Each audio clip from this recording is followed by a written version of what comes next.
About a month ago, the Biden administration announced an expansion of healthcare resources for transgender individuals.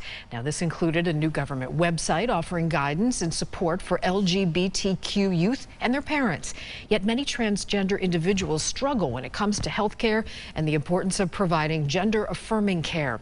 Joining me to discuss all of this is Dr. Sten Vermund, Dean at the Yale School of Public Health. Welcome back, Doctor. Thank you, Lisa. So, Doctor, what struggles do transgender individuals face when it comes to health care? Well, nearly a third of transgender individuals in surveys have reported negative experiences with healthcare providers. This ranges from a lack of adequate medical awareness in the provider and sometimes outright verbal assault and refusal to treat.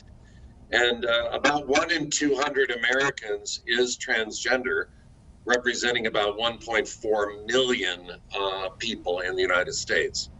So I think one important issue is what does transgender mean? So transgender, non-binary, or gender diverse, it's a normal variation of human gender, persons who have a gender identity or expression which is different from the male or female gender identity they were assigned at birth. And our healthcare system and other social systems are not always properly designed to assist transgender individuals. Medical forms may say male or female and not recognize transgender non-binary persons. And people feel like outsiders even as they enter the healthcare system. So we're trying very hard to reform standard healthcare to be more inclusive of this category. And Doctor, when people talk about the importance of gender-affirming care, what do they mean? Well, gender-affirming care involves issues that the typical primary care doc may not confront very often.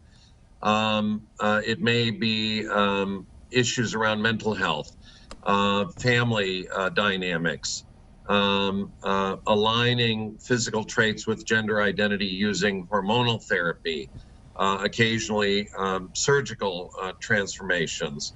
And gender-affirming care has been shown dramatically to reduce adverse mental health outcomes, help build self-esteem, and improve quality of life in transgender children, adolescents, and even adults. All right, and what are some things that parents can do to help their transgender or non-binary children? I always like to tell parents, love your child. Just flood the child with the natural love that you have for that child. There's nothing about being transgender or non-binary association that should interfere with the natural dynamics of loving one's children. So family and peer support is absolutely critical. And acceptance and understanding is the best way to avoid a child being depressed, starting with substance use, even suicidal behavior, which is more common in transgender children than other children. The LGBTQ youth who experience a high rate of family rejection are 8 times more likely to attempt suicide, 6 times more likely to be depressed, and 3 times more likely to use illicit drugs. So this to me is fundamental.